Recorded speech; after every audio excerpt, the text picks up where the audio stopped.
were able to collect the funds, with Turkey being paid a good commission along with the Mossad. I'm also familiar with another sort of payment, $40 million out of Valley Bank in Phoenix, Arizona, tied to the Bush-Millman Rockefeller crime syndicate Olympic Corp attorneys down there at Valley Bank. All kinds of fraud with Bureau of Land Management, but there was a $40 million payment from that bank carried by those pilots and Michael Ratanasciuto and others at the time, and a $40 million money bribe that was given to Bonnie Sodar. And yes, George Herbert Walker Bush was in Paris, and he did fly back on an SR-71, because I'm familiar with that stuff, and I'm very familiar with the people that were involved in it. So there was another money angle to this, and it was Valley Bank, Tom, in case you weren't aware. I wasn't, and I'm glad you pointed that out. That's why I love our freewheeling discussions, Stu. And I can tell you, if you don't believe this, just recently the Turkish government announced investigation of their central bank. Right, Stu? Now they want to find out where all this money is going in and out of Turkish bank. Now that's not, if that's not, if you want to, folks to say, well, what's going on here? I'll tell you what's going on here. The Bush-Clinton crime family syndicate is such a criminal operation that it allows foreign governments, allies and enemies, to use these people basically as annuities in blackmail. They have so much on the Bushes and Clintons. Every now and then they need something, they'll just put out some information or threaten to put out some information on their criminal activities over the last 20 years or more. And what happens, Stu? They got to fly over there and give them a check. Am I right or wrong? That's basically what they do. Hell, look at what they did to me. They offered me $7 million in annuities to go away and shut up. I told them, pardon the expression, but F you. So if you are a foreign diplomat and your country is in arrears or needs a few extra bucks, the best way to get the few extra bucks is threaten the Bush and Clintons with bringing out the dirt they've got on them. It's a shallow, almost underground business run by the intelligence community, people all over the world. It's called green mail, folks.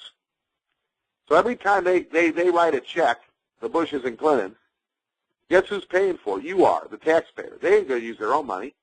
They're going to launder that money and use your money to pay off the blackmailer. Am I right or wrong? You're very correct, Tom. And look at it, Silverado. When they were operating Silverado, how were they paying their pilots who were hauling in the drugs in the United States? They were paying them by issuing them penny stock out of Meyer Blinder, Millman's company. That Meyer Blinder, the penny stock, also was tied to Hank Greenberg of AIG. He was right in the middle of it. And they were paying them penny stocks on fraud stock. And then they would take the stock over to Silverado, where Neil Bush would issue them checks on non-recourse loans, so they didn't have to pay them back.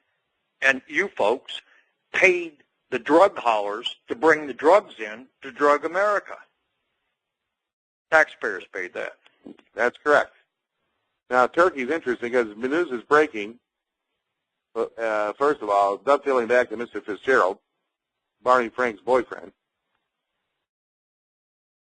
We had a Jill Simpson who was a whistleblower in the Don Siegelman case, the Alabama Democratic government from Alabama that was frayed by the Bush crime family and Gonzalez and that whole bunch. This individual worked for a law firm in Washington, D.C. that was the same law firm that this current legal counsel for President Obama worked, Greg Craig. Now, Greg Craig is a known Bush-Clinton crime family stooge. He was Elian Gonzalez's attorney during the year 2000 anti-Al Gore PSYOP when George Ryan, the former governor of Illinois, Fidel Castro, Jeb Bush got together, a lot of money changed hands, and they set out Elian Gonzalez over here for the purpose of creating friction in the Cuban community so as if to have Clinton then send him back to Cuba and hurt Gore in Florida. If you remember back then, Gore was for keeping the young man here and giving him freedom. It was Clinton and his lesbian wife and the transvestite attorney general, Janet Reno, that used Gestapo tactics to send them back. Now, here's another thing about Greg Craig. Greg Craig was a friend and colleague and a big campaign manager for none other than John Skull and Bones Kerry Cohen, George Bush's third cousin on the Forbes side. The one that was his competition in 2004 election. There's no competition there. Yeah, I know. He lost by 3 million votes. I believe he lost every county in the American South. That's pretty bad, isn't it? It is bad. But it was all set up to let him have the election again, steal the election. That was a Dukakis replay. Daddy Bush had the Northeastern Liberal stooge Dukakis. Then he turned around and had the Northeastern Liberal stooge Kerry Cohen Skull and Bones. And he got a big payment out of a silver mine in South America with his ketchup wife, Heinz or whatever her name was. So, you know, you see the pattern there of Greg Craig. Now, Greg Craig turns around and says to Jill Simpson, listen to this, I will represent you in your deposition, in which he was going to charge that Karl Rove, Gonzalez, and the Bush administration conspired to frame Don Sigelman. Why did they want to frame Don Sigelman? Because he knew too much about election 2000 fraud. He was a former Iran-Contra whistleblower, and he knew about General Electric medical supply, in which they were laundering narcotics money through this company and grain derivatives. And they were running through Alabama. So they needed to silence Mr. Sigelman. They tried to frame him. So Greg Craig turns around and says, I'll represent you, not telling the woman at the time that he was basically a former representative and at one time had been a lawyer for Karl Rove. Once he gets the information from this poor woman, he then quits and says he has a conflict of interest, leaks it to Karl Rove, his Mega Mossad attorney Robert Luskin, Alberto Gonzalez, Bush fraud attorney general, and none other than Patrick Fitzgerald.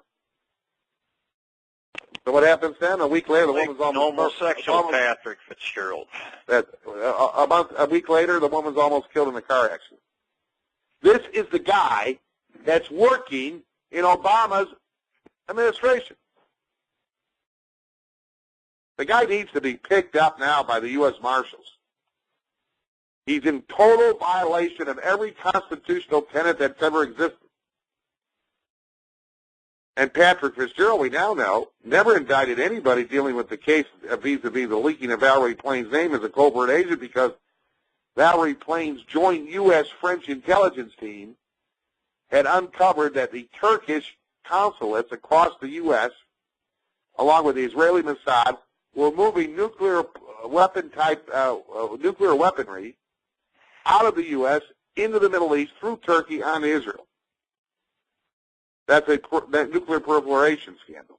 Plus, that team had discovered that Richard Armitage, Karl Rove, Mary Matlin, that election-stealing bitch, were trying to plant weapons of mass destruction through Turkey into Iraq before the war started. Representatives of the Turkish government who were opposed to this got onto the plot, and that's why Bush was not able to attack Iraq through Turkey. Did Fitzgerald do anything about this? No. Fitzgerald is a misfit, and he's now, from what we hear, wants to go into real estate law, and he's already offered his letter of resignation to Holder, and they're trying to figure out which day to announce it. Because he's tied up with this Blago trial in Illinois, the former governor of Illinois, who was on the GE medical supply scandal, and is being accused of corruption vis-a-vis the Senate seat. I can tell you now, you know, Jan Zerkowski, a Democrat from Illinois, that's who they actually wanted in the Senate seat because they had blackmailed her through the use of these Turkish whorehouses in which she was compromised in lesbian sex by employees of the Turkish consulates. So then Emmanuel decides, oh, I want her in there because she started changing her votes and started voting for the Iraq war resolutions of funding, things like that.